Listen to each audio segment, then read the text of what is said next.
Artificial intelligence వచ్చి 45 years పైన అవుతుంది. కానీ ఇప్పుడు ఇంత పాపులర్‌గా లేకుండా ఈ మధ్య కాలంలోనే ఇంత పాపులర్ అయింది. ఏదో జరిగింది. ఏం జరిగుండొచ్చు? The same thing which happened to Tollywood industry because of 'Baahubali', Kannada industry because of 'KGF', Malayalam industry because of 'Manjummel Boys'. ఇంతకు ముందు కూడా దీస్ ఇండస్ట్రీస్ వర్ దేర్. కానీ ఈ మూవీస్ బ్లాక్ బస్టర్ అవ్వడం వల్ల ఎవ్రీబడి స్టార్టెడ్ ఫోకసింగ్, అరే వా టాలీవుడ్ ఇండస్ట్రీ, అరే వా కన్నడ ఇండస్ట్రీ అని చెప్పి.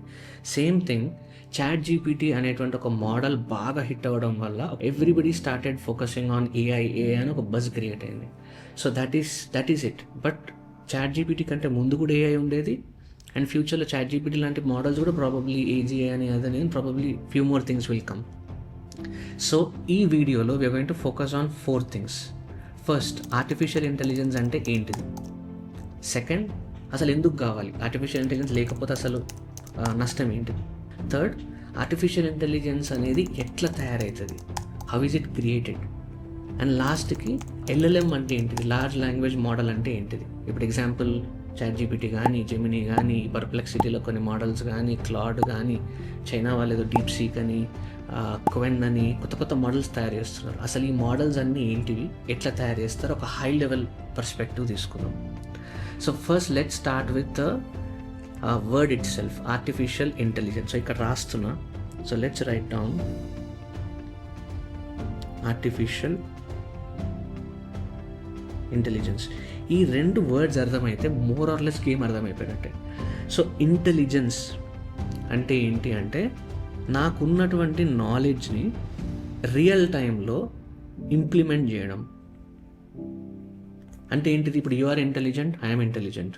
మనం చిన్నప్పుడు మన పేరెంట్స్ ఏదో చెప్పినటువంటి కొన్ని పాయింట్స్ ఏమైనా ఉంటే వాటిని నేర్చుకోవడం వల్ల ఏం జరుగుతుంది, మన నాలెడ్జ్ పెరుగుతుంది. కానీ నాలెడ్జ్ జస్ట్ బ్రెయిన్లో ఉంటే useless, it's like a dead thing.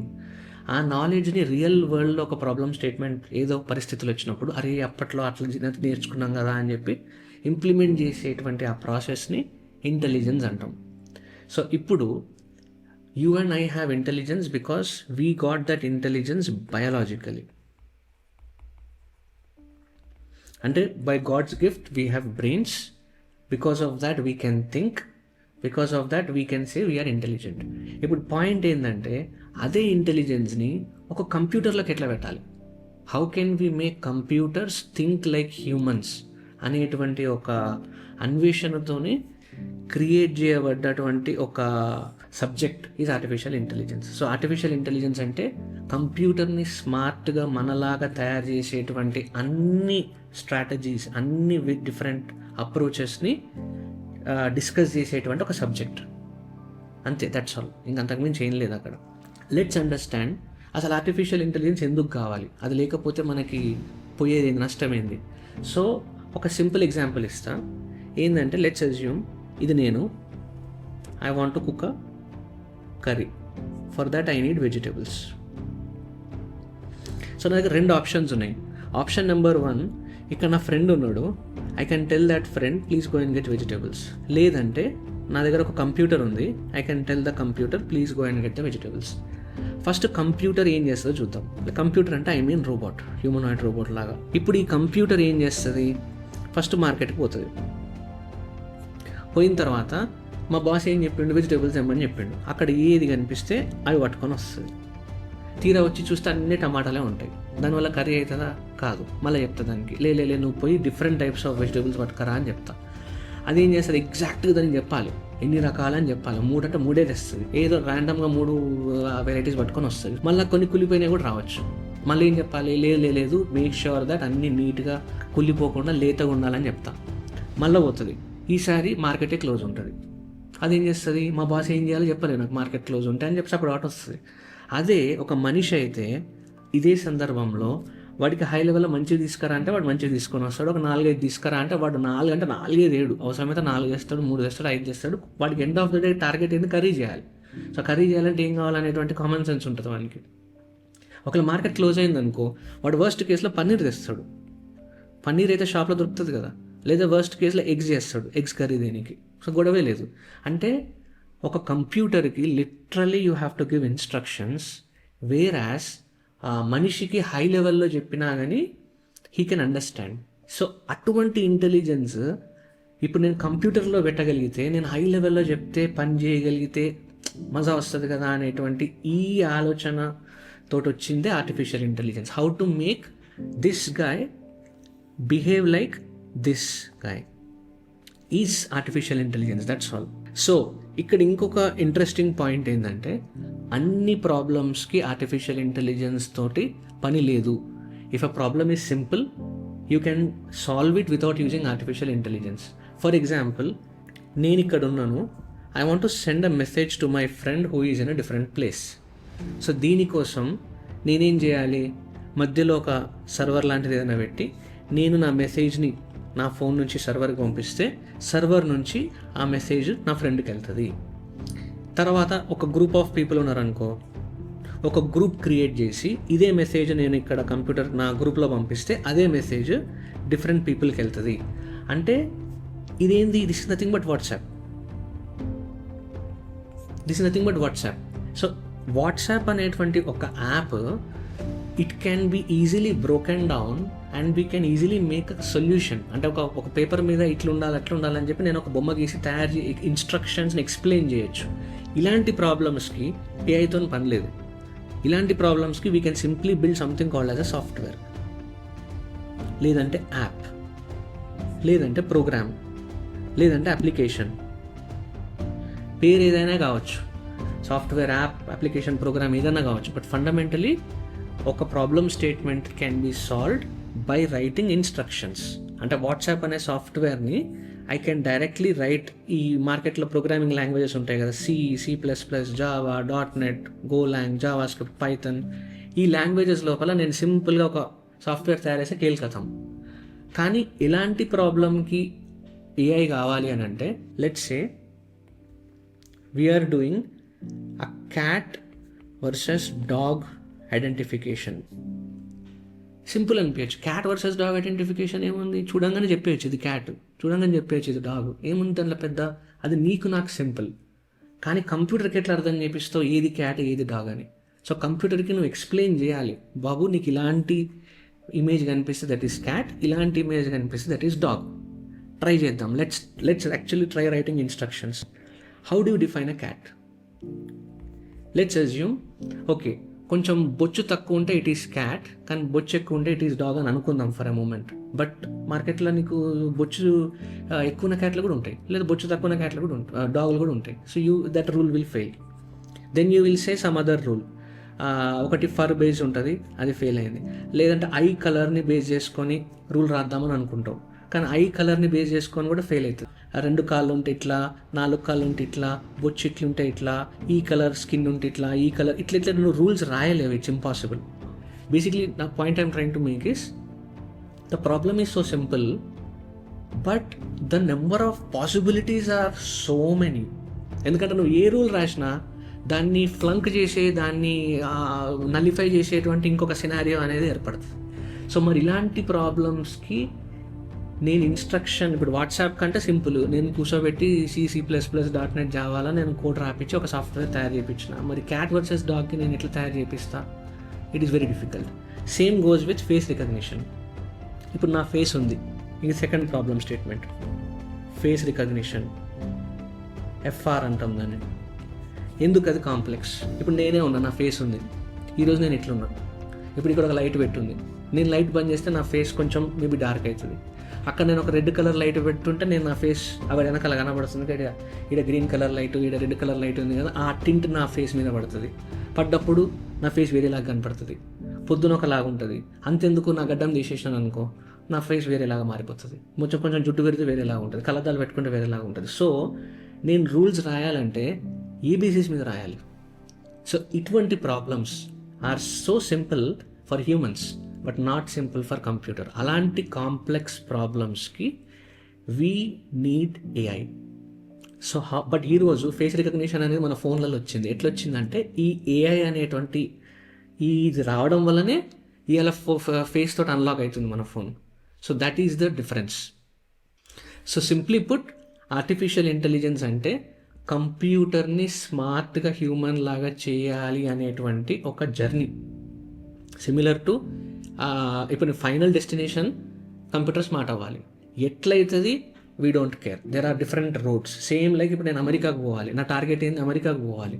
ఎట్లా పోవాలనేది ఇమ్మెటీరియల్. నువ్వు బస్సులో పోతావా, ఫ్లైట్లో పోతావా, కార్లో పోతావా అనేది these are different approaches. So అట్లనే ఆర్టిఫిషియల్ ఇంటెలిజెన్స్ లోపల అచీవ్ చేయడానికి చాలా అప్రోచెస్ ఉండే. అందులో very popular approaches 2, and these approaches are important. Approach number 1 is called symbolic AI. Approach number 2 is called machine learning. దీన్నే ML అని అంటాం. సో చాలామంది ఏం కోర్స్ చేస్తున్నావు, AI అంటే ఏందో ఇందాక చెప్పిన ఆర్టిఫిషియల్ ఇంటెలిజెన్స్, కంప్యూటర్ని స్మార్ట్ చేయాలి అనేటువంటి ఒక జర్నీ. ML అంటే ఏంటంటే ఎట్లా తయారు చేయాలి, ఒక స్పెసిఫిక్ అప్రోచ్. సో ML కంటే వచ్చే ముందు సింబాలిక్ AI గురించి let's get a high level. So ఈ సింబాలిక్ AI 1950 to 1980 మధ్యలో ఎక్కువ పాపులర్గా ఉండే. ఇప్పుడు మెషిన్ లెర్నింగ్ పాపులర్ ఉంది. 1980 నుంచి ఇవాళ వరకు till today machine learning is very popular. ఈ 1950 మధ్యలో డెవలపర్లు అందరూ ఏమనుకున్నారంటే, అరే ఇట్స్ వెరీ సింపుల్, మనం ఒక కంప్యూటర్ని స్మార్ట్ చేయాలంటే ఏముంది, ఎట్లయితే మనం ఒక సాఫ్ట్వేర్ ఎట్లయితే మనం ఇన్స్ట్రక్షన్స్ రాసి ఒక సాఫ్ట్వేర్ తయారు చేసినామో అట్లనే మనం ఇన్స్ట్రక్షన్స్ రాసి కంప్యూటర్కి ఇంటెలిజెన్స్ ఎక్కిద్దాం. ఏం చేయాలి, ఎట్లా చేయాలి అన్నీ రాద్దాం, రూల్స్ ఇట్లా చటభారతంలాగా ఎంత పెద్దగా రాద్దాం అని చెప్పి పీపుల్ థాట్. అప్పుడు అది అంత ఇల్లాజికల్ అనిపించలే వాళ్ళకి. వాళ్ళు చేసిండ్రు 1-2 యూస్ కేసెస్ సక్సెస్ఫుల్గా కూడా చేసిండ్రు. దానివల్ల చాలా రోజుల వరకు కంప్యూటర్ని స్మార్ట్గా ఇంటెలిజెంట్గా చేయాలంటే మనం అన్ని ఇన్స్ట్రక్షన్స్ అన్ని పాసిబిలిటీ రాస్తే సరిపోతుంది అనేటువంటి భ్రమలో ఉండే. ఇప్పుడు 1950 to 1980 మధ్యలో. అందులో వన్ బిగ్గెస్ట్ సక్సెస్ స్టోరీ ఏంటి అంటే deep blue. Deep Blue is a supercomputer which was created by IBM. So if you know in the game of chess, so chess అనే గేమ్లో చాలా కాంబినేషన్స్ ఉంటాయి. By the way, I'm professional chess player. This story is actually more close to my heart. ఎక్కడ నేను ఏ గురించి చెప్పినా I keep telling this story. ఈ chess అనే game actually it's very complex. ఎందుకంటే నేను ఒక మూవ్ ఆడితే అవతలోడు ఏదైనా ఆడుండొచ్చు, వాడు అది ఆడితే నేను మళ్ళీ ఏదైనా ఆడుండొచ్చు, మళ్ళీ వాడు ఏదైనా ఆడుండొచ్చు. అట్లా లైన్స్ అంటారు దాన్ని. ఒక 5, 10, 15 లెవెల్స్ డీప్కి వెళ్ళాలి. ఒక్కో లెవెల్లో పర్ముటేషన్ కాంబినేషన్ డబల్ అవుతాయి. సో ఇంత కాంప్లికేటెడ్ ప్రాబ్లం ఒక కంప్యూటర్ అనలైజ్ చేసి చేయగలిగిందంటే something great. That is exactly what Deep Blue did. అది గ్యారీ కాస్పరో అని అప్పట్లో లెజెండరీ ప్లేయర్, ఇప్పుడు కూడా లెజెండరీ ప్లేయర్. సో అట్లాంటి గ్యారీ కాస్పరోని literally this computer has crushed. So కొన్ని డేస్ వరకు ఆయన నమ్మలే నిజంగా కంప్యూటర్తోనే ఆడుతున్నాడు అని. మీరు ఏదో మోసం చేస్తున్నారు, కంప్యూటర్కి ఇంత తెలివి ఎట్లుంటుంది. నాకు తెలిసి వెనకాల నా అపోనెంట్స్ ఆ గ్యాంగ్ అందరు కలిసి వెనకాల ఏ మూవ్ ఆడాలని కంప్యూటర్ చెప్పు ఉంటారు, అందుకే కంప్యూటర్ ఆ మూవ్ ఆడి ఉంటుంది, అంతేగాని కంప్యూటర్ ఎట్లా చేస్తుంది అని చెప్పి పీపుల్ కుడ్ నాట్ బిలీవ్. అంటే that was the effect. So that was the first time ఆ మెషిన్ అవుట్ స్మార్టెడ్ హ్యూమన్. ఆ తర్వాత ప్రాబ్లం ఏంటంటే ఆ అప్రోచ్ తోటి they could create that crazy level of intelligence, but it could do only one thing. In the one thing అంటే play the game of chess. అదే Deep Blue కంప్యూటర్ని తీసుకుపోయి మెడికల్ ఫీల్డ్లోనో లేకపోతే వేరే గేమ్లోనో అట్లా పెట్టలేకపోయిండు. అంటే దాన్ని రీయూజ్ చేయలేకపోయింది ఆ ఇంటెలిజెన్స్ అనేది. ఆ రాసినటువంటి millions and millions of lines of instructions కేవలం చెస్ ఆడడానికి మాత్రమే పనికొచ్చింది. సో అప్పుడు వాళ్ళు రియలైజ్ అయింది ఏంటంటే, మేబీ నేను ఒక 10 ఏళ్ళు కష్టపడి ఒక క్యాట్ వర్సెస్ డాగ్ ఐడెంటిఫికేషన్కి వరల్డ్లో బెస్ట్ అల్గోరిథం రాస్తుండొచ్చు, కానీ నా 10 ఏళ్ళు టైం పోయింది, అంత ఎఫర్ట్ పోయింది. రేపు పొద్దున్న దాన్ని cat versus dog versus monkey identification చేస్తుంది అంటే చేయదు. మళ్ళీ మంకీ ఐడెంటిఫికేషన్ కూర్చొని మళ్ళీ అన్ని రూల్స్ రాయాలి. So they realize that this approach, this symbolic AI approach will not work in the long run. అప్పుడు they started focusing on another approach called machine learning. సో ఆ అప్రోచ్ని ప్రమోట్ చేసింది ఎవరు అని అంటే జెఫ్రీ హింటన్. అండ్ అందులో అఫ్కోర్స్ మెషిన్ లెర్నింగ్ దాంట్లో so many research scholars, but అందులో ఆయన ఒక స్పెసిఫిక్ అల్గోరిథం మీద ఎక్కువ కాంట్రిబ్యూషన్ ఉంది, బ్యాక్ ప్రాపగేషన్ అని. And because of that he's called as father of AI. So వాళ్ళు ఎప్పటి నుంచో ఏం బిలీవ్ చేస్తుండే అంటే, అరే బై కొన్ని ప్రాబ్లమ్ స్టేట్మెంట్ చాలా డిఫికల్ట్, మనం ఇన్స్ట్రక్షన్స్ అసలు రాయలేం వాటికి అనేటువంటి పాయింట్ని వాళ్ళు ఎప్పుడో రియలైజ్ అయ్యారు. Simply you accept that I can't write solutions for every problem, but I know my final outcome, what I want, but I don't know how to achieve it. So ఈ ప్రాసెస్ని let us give it to the computer only. And let us tell to the computer, this is what I want, this is my data, you only write all the instructions. Machine learning from data and writing the instructions by itself. E approach is called as machine learning. And e roju, that approach is the reason why ChatGPT exists. So, ఈ machine learning approach ఉండడం వల్ల let's go back to the same old 2 problems that we had. ఏది cat versus dog ఒకటి, face recognition ఒకటి. So cat versus డాగ్ని ఒకవేళ machine learning అప్రోచ్లో solve చేయాలంటే simple. మనం ఏం చేయాలంటే ఒక 100 క్యాట్ ఇమేజ్లు తీసుకోవాలి, ఒక 100 డాగ్ ఇమేజ్లు తీసుకొని కంప్యూటర్ మొహాన పడేసి కంప్యూటర్ దండం పెట్టుకొని ప్లీజ్ ట్రైన్ అని అనాలి. So there is a process called training. ఆ ట్రైనింగ్లో ఏం చేస్తుంది అంటే మనం ఇచ్చిన ఈ 200 ఫొటోస్ని తీసుకొని అది మొత్తం దాన్ని గ్రైండ్ చేస్తుంది, మిక్సీలో గ్రైండ్ చేసి then it will start understanding the patterns. So మనం దాన్ని చెప్పనవసరం లేదు. క్రైటీరియా బొచ్చు తీసుకోవాలన్నా, కళ్ళు తీసుకోవాలన్నా, అవన్నీ మనం చెప్పాల్సిన అవసరం లేదు. The criteria is automatically understood. ఆ 2 ఇమేజ్ సెట్స్ని బట్టి ఆటోమేటిక్గా అదే అర్థం చేసుకొని ఫైనల్గా it will create something called as model. So ఈ మోడల్ అనేది వెరీ ఇంపార్టెంట్, ఎందుకంటే large language model. So technically model means the instructions generated by the computer looking at the data. ఒక మనిషి ఇన్స్ట్రక్షన్స్ రాస్తే ఇట్ ఈస్ కాల్డ్ సాఫ్ట్వేర్, ఒక computer instructions రాస్తే it is called model. That's the only difference. ఇంకంతకు మించి there is no other difference. So ఈ cat versus డాగ్కి ఈ టైప్ ఆఫ్ ఒక 100 క్యాట్ ఇమేజ్లు, ఒక 100 డాగ్ ఇమేజ్లు ఇచ్చిన. మరి ఫేస్ రికగ్నిషన్కి ఏం చేయాలంటే కొన్ని లక్షల ఫేసెస్ దానికి పాస్ చేయాలి. అట్లా డిఫరెంట్ ప్రాబ్లమ్ స్టేట్మెంట్స్కి different type of data. Large language మోడల్కి ఏముంది, లాట్ ఆఫ్ టెక్స్ట్, తర్వాత దాంట్లో ఇమేజెస్ కూడా వచ్చినాయి, తర్వాత వీడియోలు కూడా వచ్చినాయి. So depending on the problem statement నేను డేటాని కలెక్ట్ చేసి దాని మీద పడేస్తే గేమ్ అయిపోతుంది. కానీ ఇక్కడ ఒకటే క్యాచ్ ఏంటంటే మనం ఇచ్చే quality of data defines the accuracy of the model. So ఒక సింపుల్ స్టోరీ ఇక్కడ. సో అమెజాన్ వాళ్ళు అమెరికన్ ఇంటెలిజెన్స్ సర్వీసెస్ కోసం they created one face recognition, criminal identification algorithm ఒకటి తయారు చేసిండ్రు. సో వాళ్ళు ఏం చేసిండ్రంటే లాట్ ఆఫ్ డేటా, ఇది అమెరికన్ ఇంటెలిజెన్స్ సర్వీసెస్ దగ్గర ఉన్న మొత్తం డేటా తీసుకొని దే బిల్డ్ అన్ అల్గోరిథం, ఫేస్కి సంబంధించిన ఒక అల్గోరిథం తయారు చేశారు. అది ఏం చేస్తుందంటే ఒక మనిషిని ఫోటో దాన్ని చూపించగానే వాడి క్రిమినలా కాదా అని చెప్పి ప్రిడిక్ట్ చేసి చెప్తుంది అంతే అది. So that model was actually built. So తర్వాత ఏం చేసిరంటే ఆ మోడల్ని బిల్డ్ చేసిరు, అయిపోయింది, టెస్టింగ్ అయిపోయింది. దాన్ని యాక్చువల్గా ఇంప్లిమెంటేషన్ తీసుకొని పోయిన తర్వాత ఒక వియర్డ్ ప్యాటర్న్ కనిపించింది. ఏంటి అంటే అక్కడ అమెరికాలో బ్లాక్స్ అండ్ వైట్స్ అని 2 ఉంటారు కదా. సో ఈ model has become so biased that ఎప్పుడైతే దానికి ఒక బ్లాక్ పర్సన్ కనిపిస్తాడో it started telling he's a criminal. అదే వైట్ పర్సన్ కనిపిస్తే it always said he's never a criminal. తర్వాత వాళ్ళు ఏంది ఈ ప్యాటర్న్ వియర్డ్గా ఉందని చెప్పి డీబగ్ చేసి చూసింది ఏందిరా అంటే వాళ్ళు ఇచ్చిన డేటా సెట్లో ఎక్కువ ఇమేజెస్ క్రిమినల్వి బ్లాక్ ఇమేజెస్ ఉన్నాయి. సో దీనివల్ల ఏమైందంటే దానికి తెలియకుండా ఒక బయస్ ఏర్పడింది. అంటే ఓహో ఎక్కువ నల్లగా ఉంటే వాడు ఎక్కువ క్రిమినల్ అనేటువంటి ఒక ఇది లేదు. సో దీనికి ఒక డ్రాబ్యాక్ అనమాట. ఒక మోడల్ తయారు చేసేటప్పుడు it is very important that we should know ఆ డేటా అనేది ప్రాపర్గా ఇవ్వాలి, అంటే ప్రాపర్ బకెట్స్లో ప్రాపర్ ఇవ్వాలి, లేకపోతే ఇట్లాంటి బయసెస్ క్రియేట్ అవుతాయి. Anyways, so like I said, ఈరోజు ఒక మోడల్ని క్రియేట్ చేయాలంటే మనకు కావాల్సింది 2 థింగ్స్. ఒకటి high quality data and large computers. So ChatGPT large language models కాకుండా ఇంకా వేరే టైప్ ఆఫ్ మోడల్స్ కూడా ఉన్నాయి. For example computer vision models అని అంటారు, CV models. Then we have NLP models, natural language processing, అంటే మన ChatGPT కంటే ముందు జమానా టెక్స్చువల్ ప్రాసెసింగ్ మోడల్స్ ఇవి. Then we have prediction models.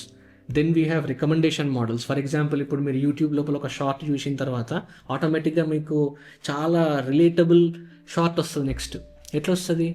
There is recommendation model. అది ChatGPT కాదు, అది కూడా AI మోడలే కానీ ChatGPT కాదు.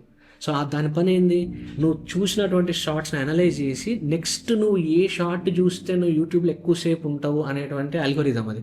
So it is basically that recommendation algorithm. So now ఇదే ఫ్లోలో let us understand how these LLMs are built. ఒక నార్మల్ మోడల్ అర్థమైంది మనకి, చాలా డేటా, రిలవెంట్ డేటా తీసుకొని ఒక పెద్ద సూపర్ కంప్యూటర్లో దాన్ని పడేస్తే బయటికి వచ్చేటువంటి ఈ ట్రైనింగ్ అనే ప్రాసెస్ ద్వారా బయటికి వచ్చేటువంటిది this is called as model. ఆ model is nothing but instructions generated by the computer. So ఈ ప్రాసెస్ అంతా దాన్ని we call it as machine learning. ఈ మెషిన్ లెర్నింగ్ అనేటువంటి ఈ తరీకాలో చేయడం వల్ల అల్టిమేట్ అవుట్కమ్ ఏంటంటే నా కంప్యూటర్ స్మార్ట్ అయింది, నాకు కావాల్సిన ఆర్టిఫిషియల్ ఇంటెలిజెన్స్ వచ్చింది. So that's the take away. ఇప్పుడు ఎల్ఎల్ఎమ్స్ అంటే ఏంటి? ఈ మొత్తం ఫండా ఎల్ఎల్ఎమ్స్ కూడా వర్తిస్తుంది. There is no difference. Only point ఏంటంటే ఎల్ఎల్ఎం ఫాల్స్ అండర్ ఒక category of model called generative AI. అంటే ఏంటంటే ఇంతకంటే ముందు ఎల్ఎల్ఎం కంటే ముందు వరకు ఉన్న అన్ని మోడల్స్ అది ఎట్లా ఉండేవంటే నేను నీకు ఒక ఈమెయిల్ ఇస్తా, ఆ ఈమెయిల్ అనలైజ్ చేసి ఆ ఈమెయిల్ ఫేకా గుడ్డా చెప్పు అంతే. సో ఇప్పుడు వచ్చిన జనరేటివ్ మోడల్ డిఫరెన్స్ ఏంటంటే it is not about yes or no, true or false, categorization and all. It is about నేను ఒక ఈమెయిల్ ఇస్తా, ఆ ఈమెయిల్లో టైటిల్ మొత్తం రీరైట్ చేయి, కంటెంట్ మొత్తం రీరైట్ చేయి అంటే for the first time we're generating text, we're generating images, we're generating videos. ఈ లీగ్ ఆఫ్ మోడల్స్, ఈ type of models are called generative models. అంతే, ఇంతకు మించి గేమ్ లేదు ఇక్కడ. అయితే ఈ మోడల్స్ ఎట్లా క్రియేట్ చేసారు, మరి ఈ జనరేటివ్ మోడల్స్ ఎందుకు ఇప్పుడే సాధ్యమైన, ఎన్ని రోజులు ఎందుకు సాధ్యం కాలేదంటే 2 డిఫైనింగ్ ఫ్యాక్టర్స్. ఇంతకుముందు చెప్పినట్టు we need data, we need compute. అయితే ఓపెన్ ఏఐ అనేటువంటి ఒక organisation, Sam Altman is a CEO for that. I don't know what happened, but he got the right set of things at the right time. And amazing, he could orchestrate that. In the right set of things, he convinced all the top companies to share their data. ఇదంతా data రావడం వల్ల now he has lot of data. So the data part tick mark అయిపోయింది. Second, Microsoft అఫీషియల్గా funding ఇచ్చి పడేసింది, మీరు ఎన్ని సర్వర్లను run చేసుకోండి, నేను మొత్తం సర్వర్లు ఫ్రీ ఆఫ్ కాస్ట్ నీకు అని. సో మైక్రోసాఫ్ట్కి ఉన్న data, Microsoft Azure data centres ఉన్నాయి కదా, సో దాంట్లో they open A got large portion of computational power. So ఈ రెండు రావడం వల్ల now ChatGPT, the OpenAI has access to every data point, every English textual data in the world, plus they have amazing compute power. ఈ రెండింటిని పట్టుకొని they research and finally they came out with this first version of GPT-2. అదంతా hit కాలే. Then they came with GPT-3, then they came with GPT 3.5. 3.5 was a massive hit. ChatGPT అంటాం కదా, అది ఏంటంటే GPT 3.5 దగ్గర లాంచ్ అయింది. Then they have 4, then they have 4 turbo. నా ఈరోజు మార్కెట్లో 5 నడుస్తుంది. So long story short, fundamentally ChatGPTని కూడా తయారు చేసింది అదే మెషిన్ లెర్నింగ్ అప్రోచ్లో, అంతే, ఇంకా వేరే there is no game. So from this video I want to have 2 takeaways. Takeaway number 1, large language model అనేది ఆర్టిఫిషియల్ ఇంటెలిజెన్స్ అనే ఒక పెద్ద ప్రపంచంలో ఒక టైప్ ఆఫ్ మోడల్ మాత్రమే, ఇంకా there are other models also. Number 2, machine learning ఒక తరీకా, it's a technique to achieve artificial intelligence. Next time నుంచి ఎవరన్నా AI ML అని అంటే you should know very clearly AI is the outcome, ML is the road, ML is the strategy or an approach to reach that outcome. Next video I wanted to make on AI agents, but అది కాకుండా ఇంకా వేరే topic ఏదన్నా interesting అనిపిస్తే just put it in the comment and I will try to make something. So please whatever. Please